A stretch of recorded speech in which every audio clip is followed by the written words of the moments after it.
Bismillahirrahmanirrahim. Assalamualaikum warahmatullahi wabarakatuh. Waalaikumsalam. Alhamdulillahirabbil alamin. Nabiyana nasta'inu ala umuri dunya wa din. Wassalatu wassalamu ala asyrofil anbiya'i wal mursalin wa ala alihi wa sahbihi ajma'in. Alhamdulillahirabbil alamin. Pada kesempatan siang hari ini kita bisa kembali bermuajah bersama Ustaz kita Ustaz Ahmad Yaimani dalam rangka pengganti ya dari kajian Jumat kemarin yang qadarullah kajian ini sedang ada uzur. Insya Allah kita ganti gitu ya dan kita lanjutkan kembali kajian pada kesempatan siang hari ini di hari Selasa.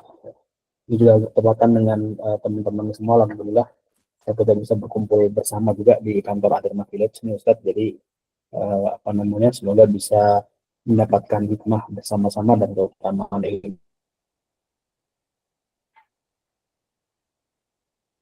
ilmu yang antum sampaikan di siang hari ini.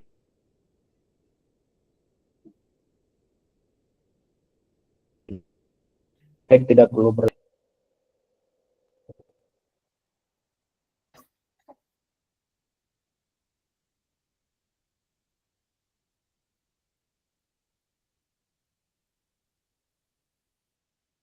Suara Anda kedengeran?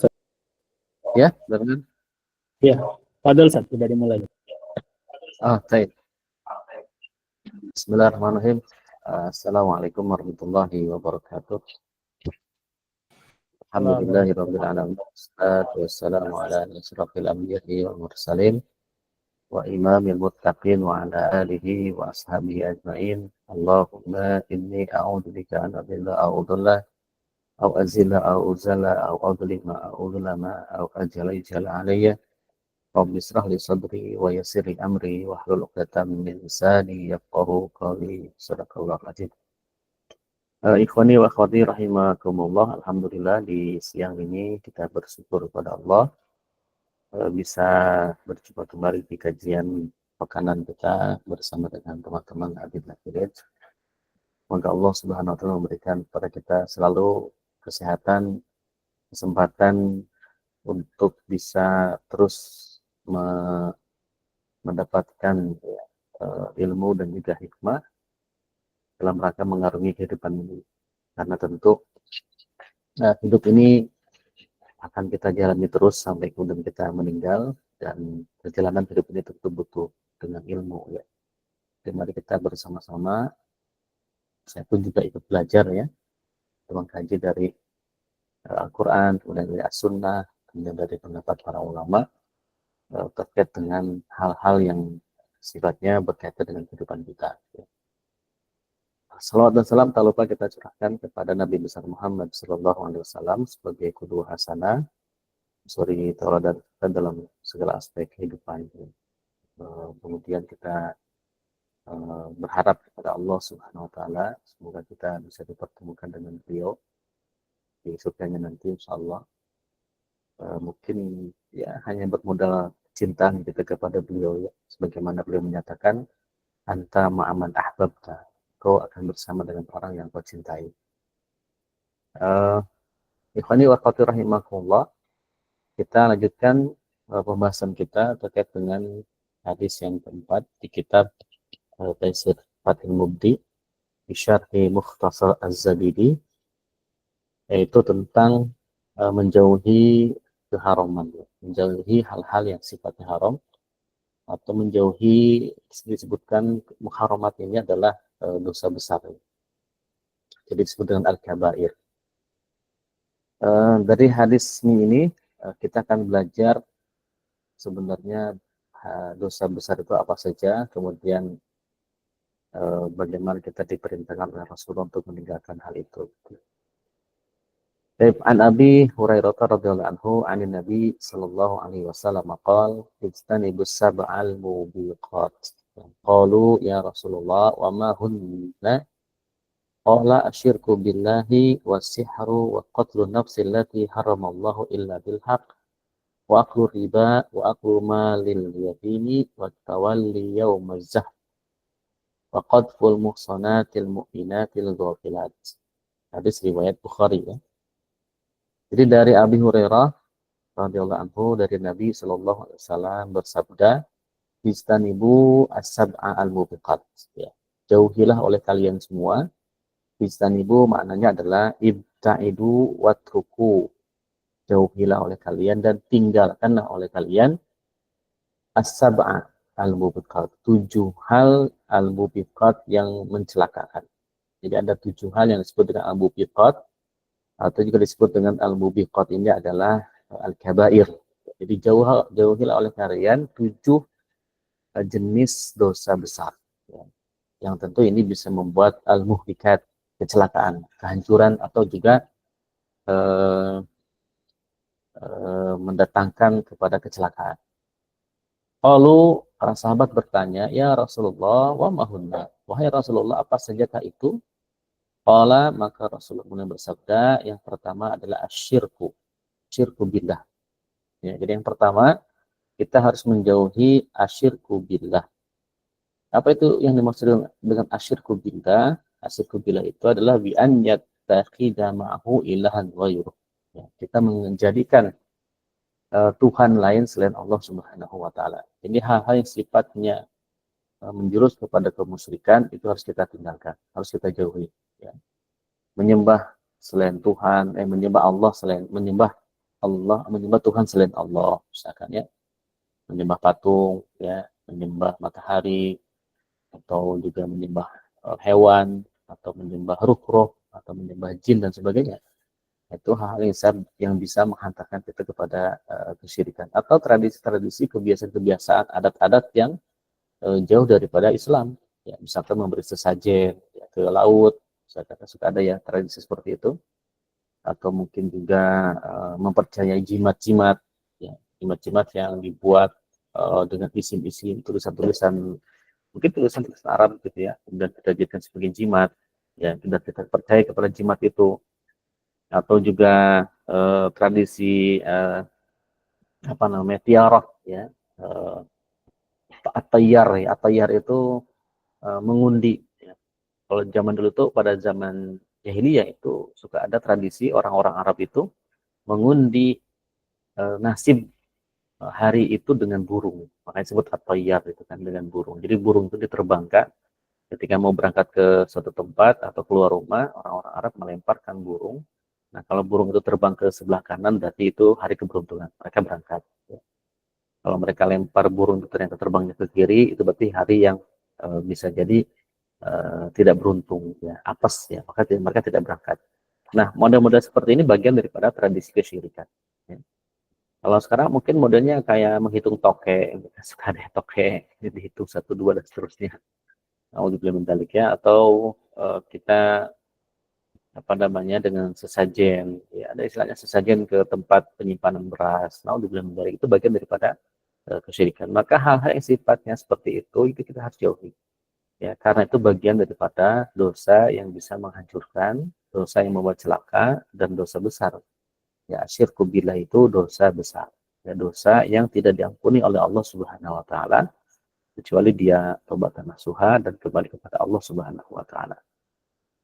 Yang kedua adalah apa? Aswasirhu wasihru apa? Wasihru itu sihir. Ya, sihir-sihir yaitu apa? Sihir itu secara bahasa dia adalah as-sarfus sai. Sarfus sai itu merubah sesuatu an wajhihi dari penampakannya. Jadi merubah sesuatu dari aslinya. Ternyata yang dirubah itu sebenarnya bukan hakikatnya, tapi pandangan manusia. Jadi pandangan yang menipu, ya, menipu dari hakikatnya. Ya, misalkan menipu mata manusia dengan dirubahnya tongkat menjadi ular, itu kan sihir ya. Atau juga menipu orang dengan apa menghilangkan pandangan orang dari warung, kan ada ya model gitu ya. Jadi ada orang yang langganan warung, ya, langganan warung, lalu ketika dia mau berangkat ke warung itu ternyata warungnya tutup, itu kan ternyata pada faktanya buka, itu kan berarti mengilapkan mata seseorang. Ini dengan sihir. Nah, sihir begini ada, gitu ya. Ada model begini. Ada orang yang iseng, orang-orang yang hasad, ya, yang tidak mau saudaranya itu mendapatkan keuntungan, kemudian orang ini melakukan sihir dengan bukul-bukul biasanya atau apapun itu. Itu sihir, bagian daripada sihir. percaya kepada dukun, kahin, misalkan itu bagian daripada percaya kepada sihir yang dihembuskan oleh si kahin itu. Ya, maka ini tidak boleh, kita harus jauhi sifatnya sihir. Atau mungkin punya jampe-jampe untuk memikat wanita, misalkan pelet istilahnya, atau juga dengan sihir-sihir yang lain. Ya, atau mungkin sihir yang itu dikaitkan dengan makhluk gaib, seperti sulap, ya. Sulap yang dikaitkan dengan makhluk gaib, itu kan sihirnya. Nah, itu juga tidak boleh, ya. Ya kalau sulap sekedar trik gerakan tangan, kecepatan tangan atau trik alat sih sah-sah saja ya. Dalam konteks menghibur ya, karena orang juga tahu bahwa trik itu ya tentu bohong, tidak asli gitu. Maka misalnya seperti berubahnya telur jadi apa itu sekedar keahlian tangan ya melakukan manipulasi istilah kata. Tapi kalau sihir itu menggunakan jin atau mungkin dengan jampe-jampe sehingga menyilap mata si penonton, itu termasuk sihir, tidak boleh. Nah, ini bagian daripada sihir itu adalah termasuk al-mubiqat ya, termasuk yang dosa besar yang bisa membuat orang celaka. Jadi asyirku billahi yang kedua, sihru yang ketiga adalah waqatlun nafsil lati haramallahu illa bil haqq, yaitu membunuh jiwa yang Allah haramkan ya kecuali dengan benar. Jadi membunuh orang itu tidak boleh, hukumnya haram. Ya, membunuh orang itu hukumnya haram, baik itu muslim ataupun non muslim. Ya, ini termasuk dosa besar. Jadi membunuh orang itu termasuk dosa besar, dan jika terbukti dia membunuh, dia harus dikenakan hukuman kisos. Ya, bunuh ya dibunuh lagi dalam Islam. Nah, kecuali pembunuhan itu pembunuhan yang dibenarkan. Nah, pembunuhan yang dibenarkan itu apa? Contohnya misalkan tadi, ya Al-Gojo membunuh si pelaku pembunuhan, maka dia hukumnya sah, membunuh orang yang dengan hak.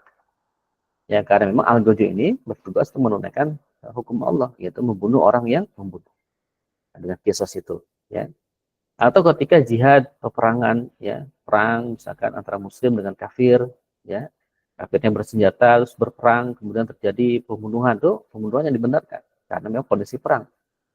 Ya, misalnya seperti sekarang ya Palestina dengan Israel atau Iran dengan Israel, ya kita tidak melihat Iran itu apakah dia Syiah atau bukan ya, tapi dalam kondisi ini ya itu menjadi bagian daripada perang. Ya, maka membunuh orang-orang kafir itu termasuk yang dibenarkan. Ya, membunuh orang itu dibenarkan karena dalam kondisi perang. Ya. Jihad kaum muslimin misalkan ketika di Afghanistan, ketika di Irak yang melawan orang-orang kafir, itu juga dibenarkan membunuh orang-orang kafir itu. Ya, itu merupakan yang dibenarkan dalam Islam. Kemudian wa'aklu riba yang ke berapa, 1, 2, 3, 4. Yang keempat wa'aklu riba, memakan riba. Ya, riba itu kan az-ziyadah ya. Riba itu tambahan. Ya, kita sudah belajar macam-macam riba. Ya, bahwa riba itu ada riba fadl, ya, ada riba apa namanya? Ada riba yang dari hutang piutang gitu ya, dari harta pinjam meminjam, dan ada riba yang berasal dari jual beli, ya. Ada riba yang berasal dari barang yang memang mengandung harta riba, ya, seperti emas, perak itu kan punya ribanya kalau dia ditukarkan dengan yang sejenis, ya kan. Nah, itu macam-macam riba itu harus ditinggalkan, gitu ya. Transaksi riba ini juga sudah sangat jelas hukumnya dosa besar. Bahkan dosa yang paling kecil untuk praktek ribawi itu adalah seperti menzinahi ibu sendiri, dan jalik. Ini berarti kan dosanya sangat besar sekali. Nah, memang zaman sekarang riba ini seolah-olah seperti hal yang membuat indah gitu ya. Maka namanya saja kan bukan riba, tapi dengan istilah yang menipu, ya, istilah indah. Dalam bahasa Inggrisnya interest, ya. Dalam bahasa Indonesianya bunga, ya kan. Jadi hal-hal yang seperti indah, kan? Padahal faktanya itu malah merugikan, ya. Merugikan secara duniawi, artinya orang itu ketika terjebak riba dia akan sangat terkuras hartanya, dan juga dosanya besar, ya, dosanya sangat besar. Banyak orang yang memakan harta riba itu seperti orang yang mabok, ya, orang yang gila mabok, yang gilanya sempoyongan, ya, suatu saat dia akan tumbang juga. Dan ini banyak kasus ya, orang-orang yang terjerat riba ini hilang semuanya, hilang hartanya, hilang keluarganya, hilang kebahagiaannya, bahkan juga ada hilang dirinya sendiri. Sudah sangat banyak. Nah, jadi sudah mah dia merugi di dunia, riba itu ya. Kemudian juga dia dosanya sangat besar. Kalau dia tidak tobat, segera tentu dia akan menanggung azab yang sangat besar nanti di akhirat nanti. Itu daripada dosa dosa besar. Di riba itu sangat besar dosanya. Jadi tidak boleh. Ya, jadi az-ziyadah itu apa namanya tambahan daripada transaksi hutang piutang, misalkan itu adalah boleh. Ya. Kemudian berikutnya adalah riba atau aklu riba atau aklu mali al yatim, memakan harta anak yatim. Ini juga harus hati-hati ya, terutama mungkin lembaga-lembaga yang suka mengumpulkan harta anak yatim. Ya, misalkan kita buka lembaga donasi untuk harta anak yatim, terus jelas itu akadnya. Ya, akadnya harus jelas dengan si pemberi donasi. Ya, pemberi donasi itu harus jelas ini untuk siapa.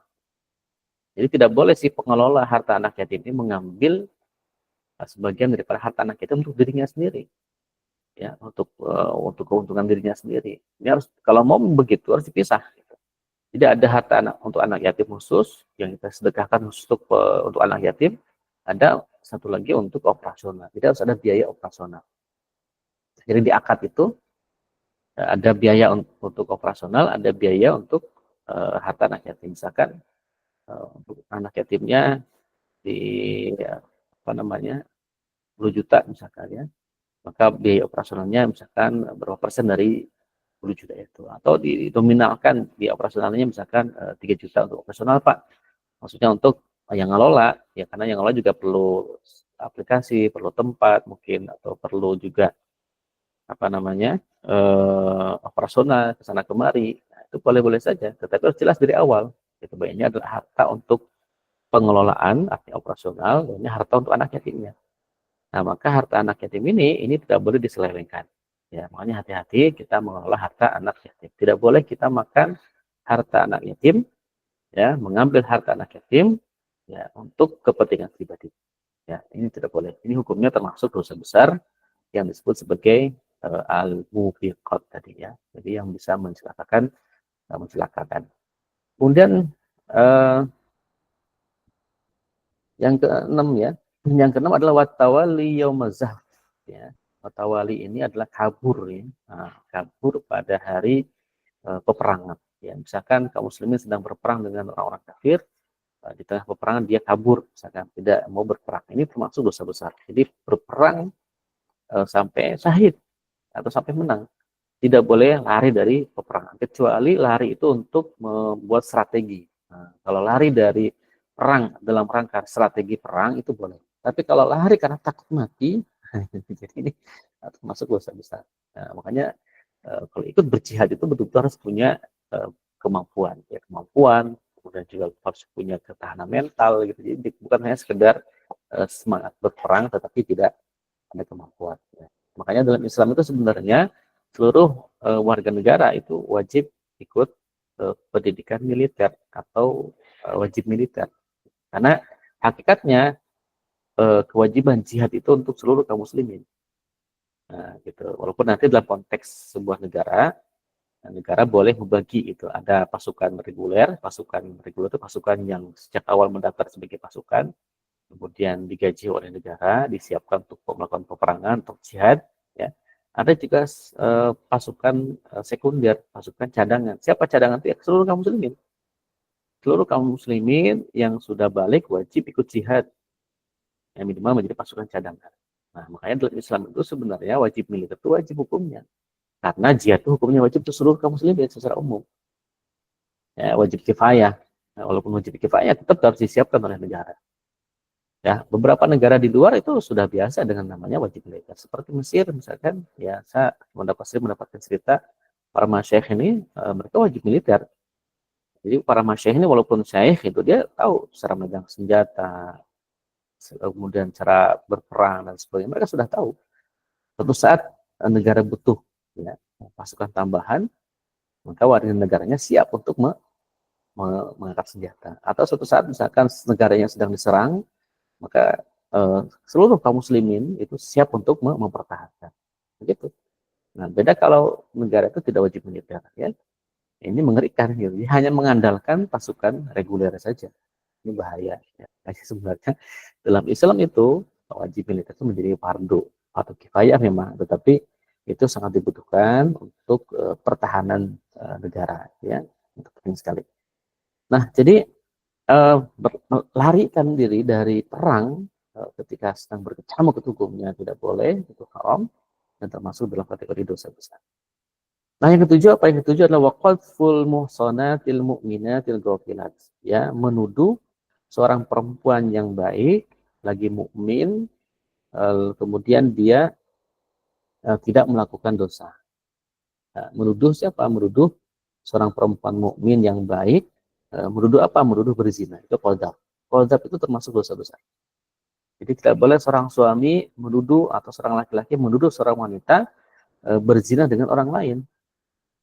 Ya, nah, ini tidak boleh menuduh tanpa ada saksi karena apa namanya zina itu kan bisa dihukum baik dengan rajam atau dengan jilid cambuk gitu ya bagi pasangan yang belum menikah, rajam bagi pasangan yang sudah menikah. Itu harus mendatangkan 3 saksi yang melihat langsung, ya, yang melihat langsung perbuatan zina. Nah, jadi kalau tidak bisa mendatangkan 3 orang saksi, maka tidak sah laporan itu dan tidak boleh si apa namanya tersangka zina ini dihukum rajam ataupun dicambuk. Ya harus 3 orang, itu melihat langsung 3 orang ini. Bahkan sampai para ulama itu mendetailkan, ya mohon maaf ya, sampai si 3 orang saksi itu betul-betul melihat masuknya apa namanya alat kelamin itu kepada wanita itu. Jadi seperti memasukkan pedang ke dalam sarungnya atau memasukkan timba ke dalam sumur, harus sampai persis melihat seperti itu. Maka baru bisa dilaporkan dia berzina dan itu bisa dihukum dengan rajam atau juga dengan jilid. Nah, selain ada saksi 3 orang, seseorang pelaku zina itu juga bisa dihukum dengan pengakuan. Seperti kasusnya Al-Ghamidiah sama Al-Ma'is, ya kan, seorang perempuan yang mengaku kepada Rasulullah bahwa dia itu berzina. Dan mereka bersumpah atas nama Allah, mereka telah berzina dan bahkan hamil karena perbuatan zina itu. Ya, maka Nabi kemudian memerintahkan dia melahirkan anaknya dulu, lalu datang lagi minta dirajam. Kata Nabi, ya sudah, tunggu anaknya disusuin dulu. Kemudian balik lagi minta dirajam, kata Nabi, sungguh sampai anakmu disapih dulu. Balik lagi kemudian sapih, kemudian selesai disapih semua anak-anak yang itu, lalu dia akan dirajam. Nah, jadi bisa rajam itu atau jilid itu diberlakukan kepada pelaku zina ketika yang melakukan ini mengakui bersumpah atas nama Allah. Jadi dalam ahkamul bayinat, ya, dalam hukum tentang al-bayinat itu adalah penjelasan, ya, penjelasan dalam konteks peradilan. Itu yang diterima dalam Islam itu hanya 2 sebenarnya. Pertama adalah saksi, ya, yang kedua adalah pengakuan, ya. Adapun bukti-bukti yang lain kayak video, rekaman video itu termasuk hanya pelengkap saja, tidak dijadikan sebagai satu-satunya bukti perilaku kejahatan seseorang. Dulu Al-Fakir ketika mendapatkan materi ini dulu ketika zaman SMA itu termasuk yang aneh. Kenapa kok video tidak bisa dijadikan sebagai bukti utama? Ya, video sebagai bukti utama perilaku kejahatan misalkan zina. Gitu kan? Dulu nggak kebayang kok bisa ini nggak masuk dalam kategori yang harus diperhatikan sama hakim. Kenapa yang dilihat cuma 2, yaitu saksi sama pengakuan atas nama Allah. Ternyata baru sadar tuh ketika belakangan ini, ketika sudah ada teknologi AI itu, bahwa ternyata video itu bisa dimanipulasi, ya. Bahwa video itu bisa dimanipulasi, itu tidak bisa dibedakan mana asli mana palsu videonya. Saking canggihnya teknologi, ya, orang kan bisa saja mengganti wajah ini dengan wajah, ya, nauzubillah, orang yang kita tuduh berzina itu. Nah, itu bisa begitu. Saya juga baru kepikir, oh ya ternyata begitu ya. Sekarang baru mulai ini gitu ya. Ternyata kalau video dijadikan sebagai bukti utama, ini bisa dimanipulasi. Ya, apakah video atau mungkin dokumen, ya karena dokumen ijazah saja bisa dimanipulasi kan begitu. Jadi baru sekarang gitu. Ternyata memang 2 hal itu saja yang tidak bisa dimanipulasi. Apa namanya, saksi, ya. Yang kedua adalah pengakuan. Apakah ini bisa dimanipulasi? Ya bisa-bisa saja, tapi hubungannya dengan Allah nanti. Kenapa? Karena hukum Islam itu kan hanya menghukumi sesuatu yang sifatnya dohir. Ya, nahnu nahkum bi dhawahir. Nah, yang menghukumi sesuatu yang dohir ketika ada saksi atau ada pengakuan. Ketika tidak ada saksi tidak bisa dihukum. Nah, saksi ini apakah dia bisa saksi palsu? Ya bisa saja. Nah, nanti hubungan dia dengan Allah. Itu hubungan dia dengan Allah sajalah. Karena orang memberikan saksi palsu itu termasuk juga dosa besar di hadis yang lain. Yang memberikan saksi palsu itu termasuk dosa besar di hadis yang lain. Nah, tentu bagi seorang muslim ketika dia bersaksi palsu itu dia menanggung akibat dari kesaksiannya dia. Nah, jadi serba salah. Jadi mau tidak mau harus bersaksi dengan benar. Nah, tentu konsep seperti ini akan terlihat dengan nyata dan indah ketika semuanya itu diterapkan. Sehingga orang itu termotivasi ketika dia melaporkan itu karena dorongan keimanan. Gitu ya. Dorongan keimanan, kemudian ketika dia mau berbohong juga dia takut berbohong karena kenapa? Karena berbohong itu bisa mendatangkan kepada dosa ya kan, tentu dia tidak akan mau berbohong, apalagi saksi palsu itu termasuk dosa besar. Nah, jadi tentu konteksnya itu kehidupan yang berbeda dengan konteks kehidupan sekarang. Kalau sekarang mungkin banyak orang yang suka berbohong, dan anehnya berbohong tapi tidak merasa berdosa. Ya, padahal kan bohong itu termasuk pangkal daripada keburukan. Ya, itu mengatakan iyakum wal kadzib, ya, jauhilah oleh kalian bohong, ya, final kadhiba yahdi ilal fujur, karena bohong itu bisa menghantarkan kepada fujur itu perbuatan dosa. Final fujur yahdi ilal nar, dan perbuatan dosa itu bisa menghantarkan kepada neraka. Jadi bohong itu bisa menghantarkan kepada neraka. Nauzubillah min dzalik. Baik. Nah, itulah dia 7 ya dosa besar yang disebutkan dalam hadis. Yang pertama tadi adalah syirku billah, menyekutukan Allah. Yang kedua as-sihr, yaitu sihir. Yang ketiga adalah qatlun nafsi allati haramallahu illa bil haq, membunuh jiwa yang Allah haramkan kecuali yang dibenarkan.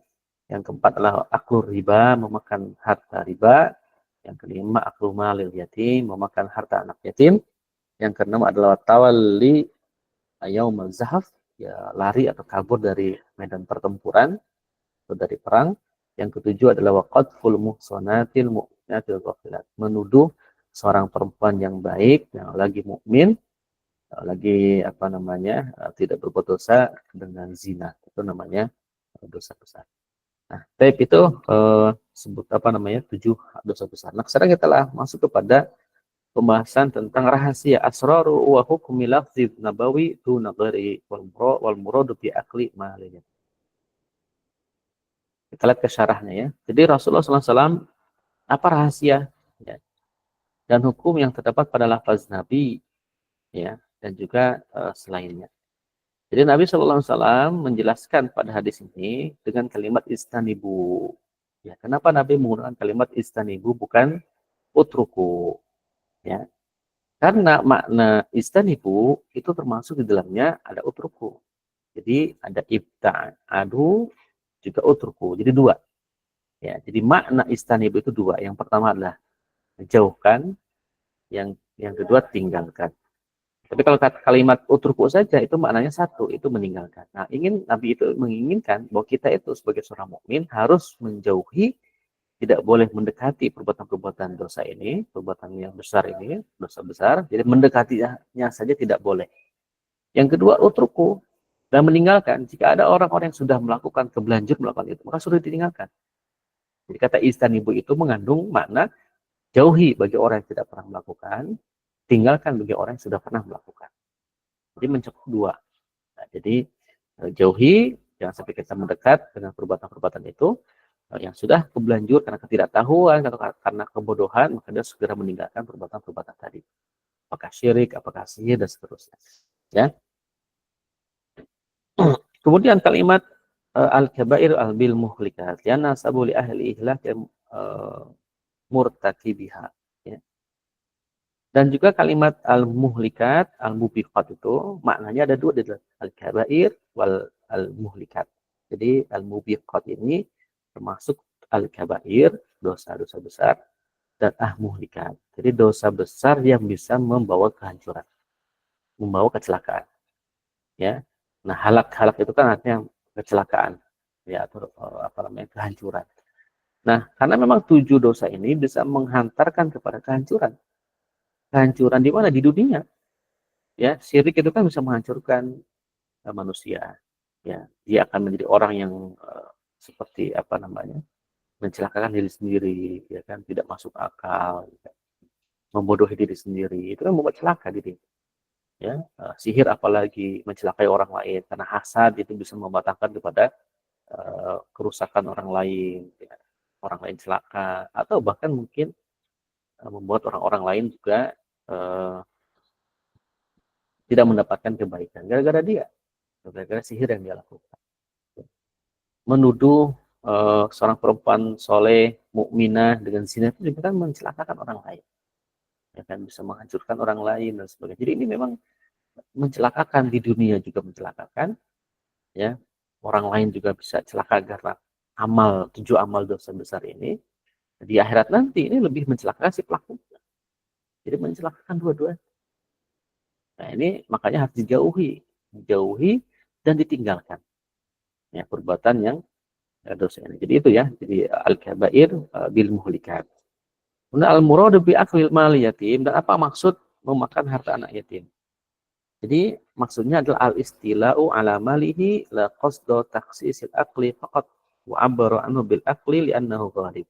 Ya, jadi maksudnya adalah menggunakan, ya, hartanya itu bukan hanya sekedar, maksudnya itu takhsisil aqli faqat. Jadi bukan hanya sekedar dalam konteks makan gitu. Memakan harta anak yatim itu soal kan menggunakan hartanya untuk dibeli makanan, ya. Nah, jadi untuk konteksnya itu apa? Ya, harta anak yatim lalu kita ambil, kita beli makanan lalu kita makan. Bukan begitu maksudnya. Lebih luas daripada itu. Jadi makna akli malil yatim tidak hanya sekedar masalah makan, tapi juga menggunakan harta anak yatim untuk hal-hal yang di luar dari peruntukannya. Ya, misalkan digunakan untuk beli kendaraan, digunakan untuk foya-foya, digunakan untuk ya macam-macam, ya, termasuk makan di dalamnya, misalkan makan dan minum. Nah, jadi tidak boleh menggunakan harta anak yatim. Harta anak yatim harus dikembalikan kepada hak si anak yatim itu sendiri, gitu ya. Nah, kenapa digambarkan dengan bil akal? Karena kebanyakan orang menggunakan harta anak yatim untuk makan. Gitu. Nah, jadi banyak orang menggunakan harta anak yatim untuk makan dirinya sendiri. Nah, jadi walaupun konteksnya bukan hanya sekedar digunakan untuk makan, tetapi digunakan untuk apa saja yang bukan peruntukannya, yang seharusnya diberikan kepada anak yatim, atau digunakan untuk kemaslahatan anak yatim, dia malah digunakan untuk kemaslahatan dirinya sendiri, si pengelola itu. Yang kedua, al-muradu biqadzafil muhsanat. Apa sih yang maksud dengan menuduh orang mukmin yang baik? Jadi menuduh di sini adalah menjatuhkan atau melemparkan tuduhan zina khasah. Ya. Jadi menuduh orang atau menuduh seorang wanita itu berzina. Ini maksud daripada qadzful muhsanat. Ya. Sedangkan menuduh orang dengan perbuatan yang bukan zina, misalkan menuduh orang mencuri, ya, atau menuduh orang memberikan kesaksian palsu, ya, wa bahwa haram, ya, itu memang haram. Jadi, menuduh orang mencuri, menuduh orang memberikan kesaksian palsu, dan menuduh yang lain-lainnya itu termasuk haram juga. Tapi yang dimaksud dalam hadis ini bukan itu. Yang dimaksud dalam hadis ini biqadzfil muhsanat itu khusus untuk menuduh orang atau wanita itu berzina. Nah, jadi khusus untuk hal itu saja. Ya. Jadi ini menuduh berzina ini tidak khusus untuk apa? Wala yakhtassul qadfu bil mutazawwijat. Ya. Tidak khusus juga untuk istri atau wanita yang sudah menikah.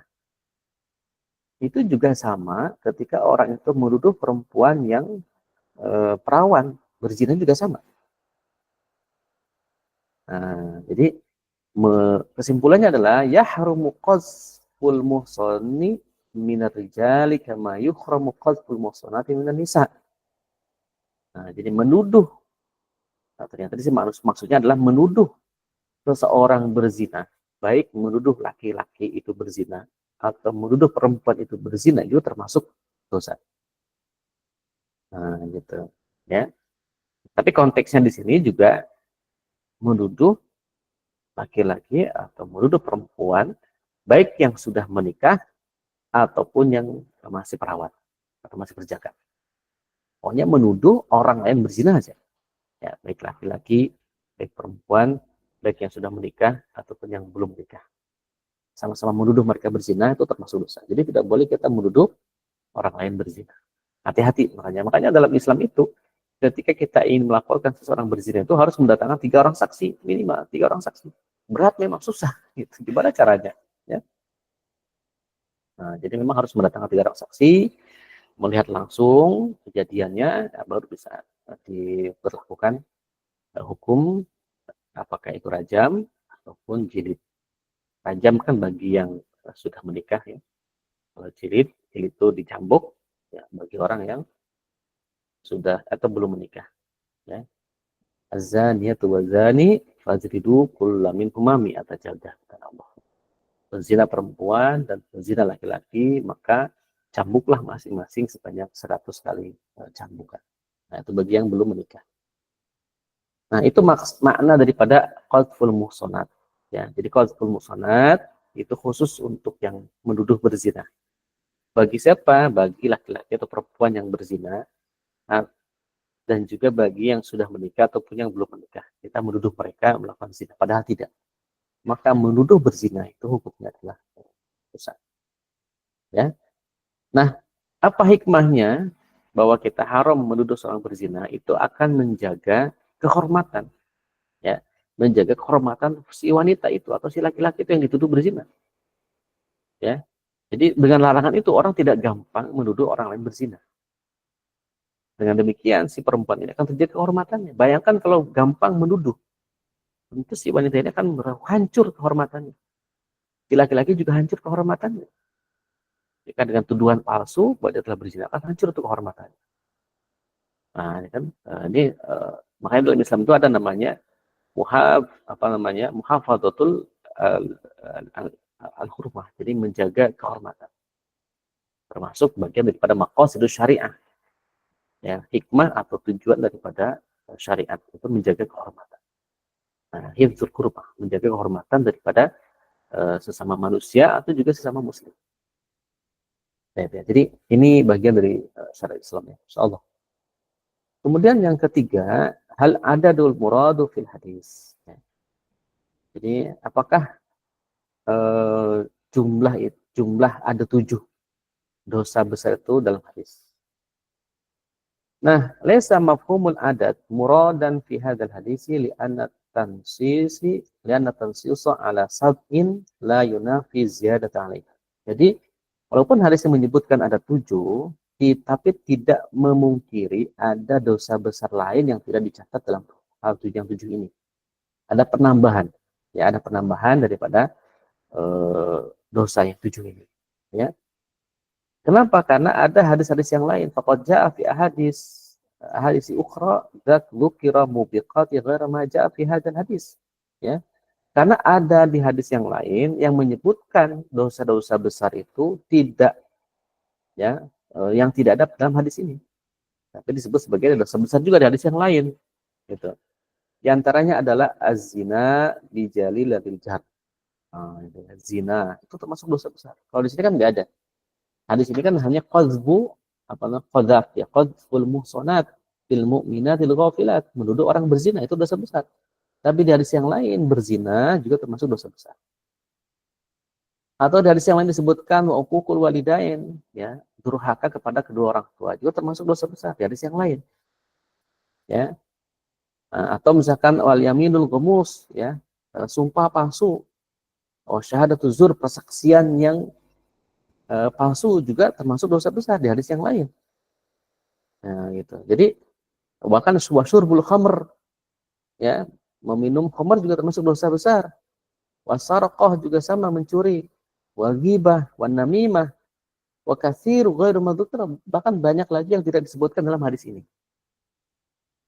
Nah, jadi jumlah 7 ini dalam hadis ini tidak mutlak, gitu ya. Ada hadis yang lain yang termasuk dosa-dosa juga, dan dosa-dosa besar itu tidak termasuk dalam hitungan yang 7 ini. Nah, karena dalam hadis itu kan disebutkan 7 di sini, di hadis yang lain disebutkan apa lagi. Nah, kalau dijumlahkan banyak para ulama tadi yang menyebutkan ada 10 dosa besar. Al-kabair itu ada 10, ada yang bilang 7, ya, itu macam-macam. Itu diambil dari hadis-hadis yang berbeda-beda. Nah, tapi bagi kita adalah sebagai seorang muslim, sebagai orang yang mukmin, kita harus berusaha meninggalkan perbuatan dosa.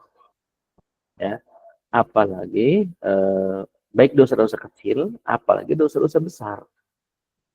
Nah, jadi kita tidak menggampangkan, gitu ya. Tidak menganggap nanti juga bisa tobat, misalkan jangan. Ya, kita itu khawatir ketika kita menggampangkan berbuat dosa, ya, lalu kita meninggal dalam keadaan sedang berbuat dosa itu sendiri. Nauzubillah min dzalik. Ya. Kita sebisa mungkin, sekuat mungkin harus meninggalkan perbuatan dosa sekecil apapun itu. Apalagi dosa yang besar. Gitu ya. Apalagi dosa yang besar. Nah, ini disebutkan tadi ada 7 minimal dosa besar, ditambah lagi dengan yang hadis-hadis yang lain, misalkan seperti zina, ya, uququl walidain, durhaka sama orang tua, kemudian sumpah palsu, kemudian juga persaksian palsu, minum khamar, mencuri, ya, gibah, ya, gibah namimah ini kadang-kadang suka nggak kerasa, menjadi hati-hati dengan gibah, ya, ngomongin orang, ya, atau namimah, dan banyak lagi yang lainnya. Minimal yang disebutkan ini kita berusaha untuk menghindari, menjauhkan, bahkan meninggalkan jika sudah terlanjur, kita sudah pernah melakukan. Kita tobat kepada Allah dengan tobatan nasuha, lalu kita tinggalkan, ya, tidak boleh diulang lagi. Ya, nah ini dia al-mubiqat, ya. Jadi dosa besar yang mencelakakan umat manusia baik ketika di dunia ataupun di akhirat, ya. Ingat, dosa itu pasti mendatangkan kepada kemafsadatan. Dalam syariat itu pasti mendatangkan kemaslahatan. Itu saja kuncinya, ya kan? Syariat taat kepada Islam akan mendatangkan kepada kemaslahatan. Kalau kita melakukan kemaksiatan pasti akan mendatangkan kepada kemudorotan, ya, baik buat diri kita ataupun juga buat orang lain. Nah, itu harus kita menjadikan patokan.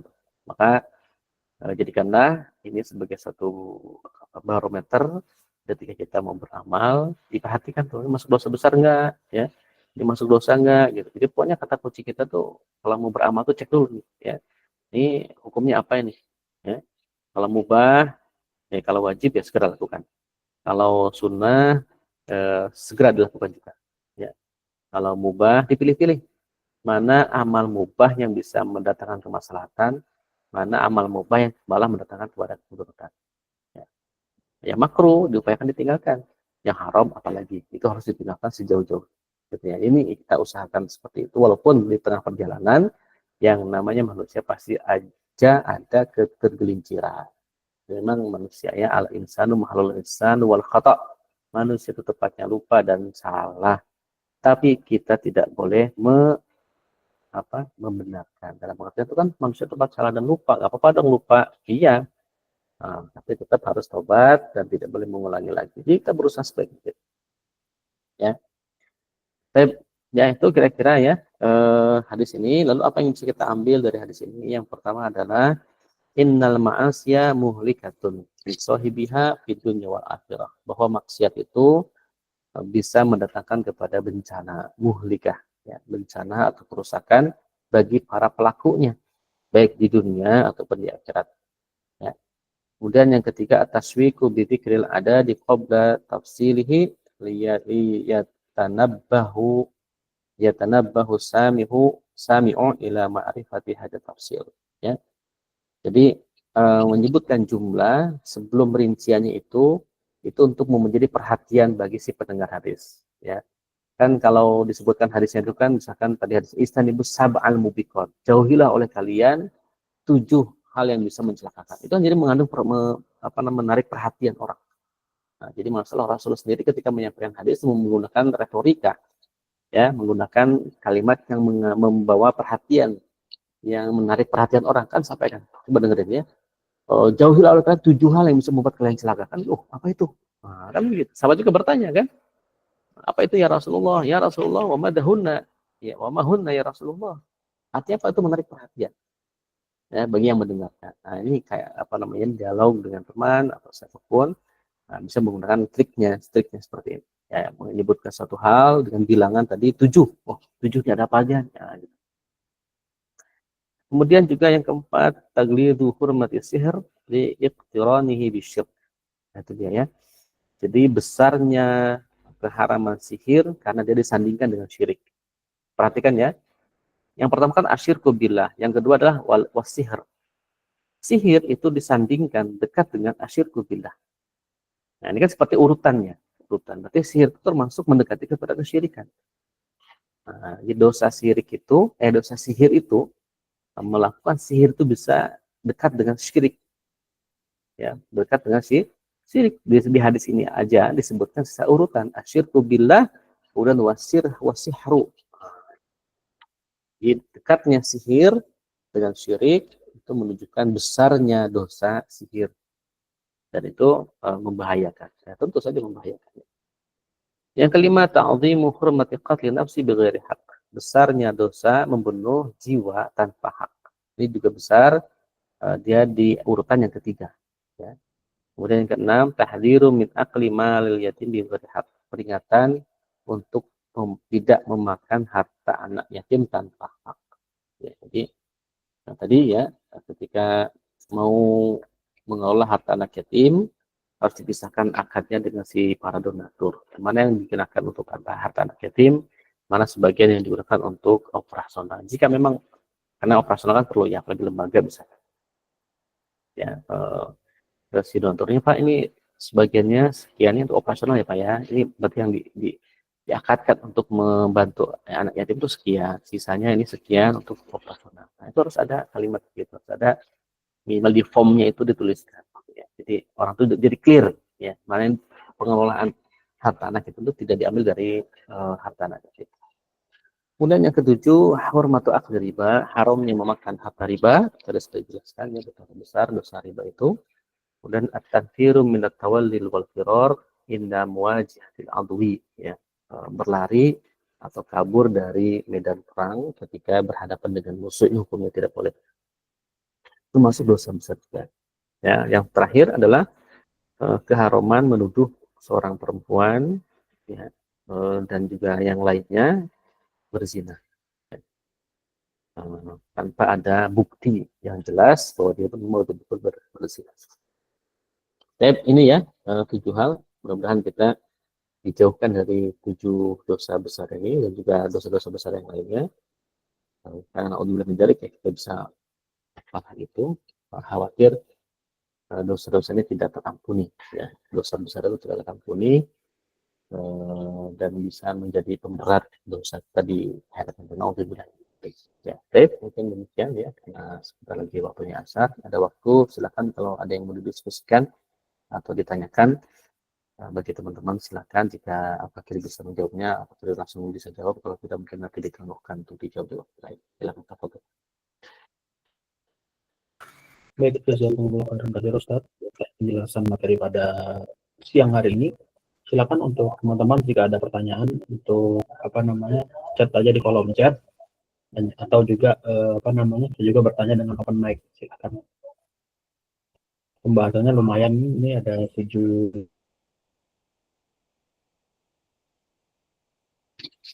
dosa.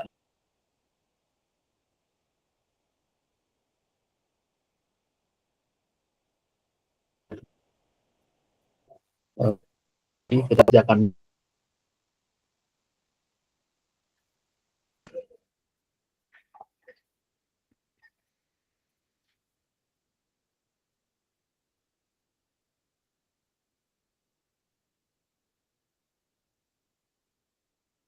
suara saya masuk Ustaz.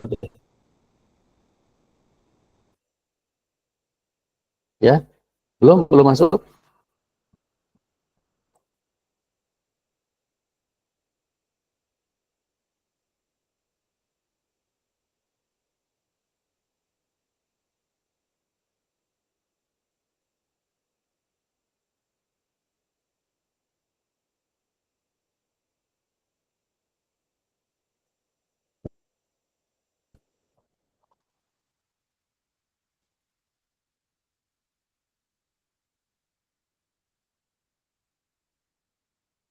Halo?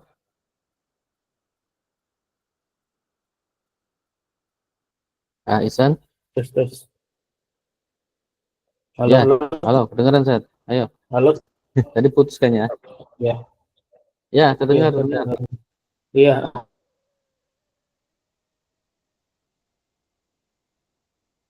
baik Ustaz.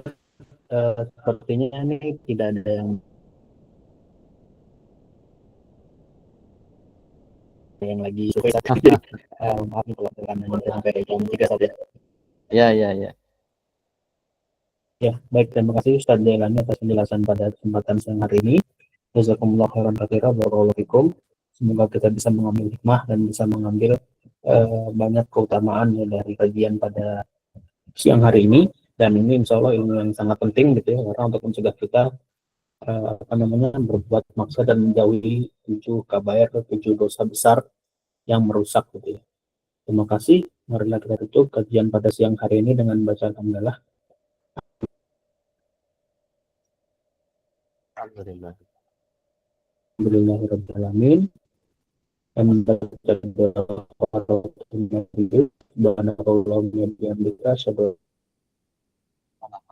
Terima kasih. Assalamualaikum warahmatullahi wabarakatuh. Waalaikumsalam warahmatullahi wabarakatuh. Waalaikumsalam warahmatullahi wabarakatuh.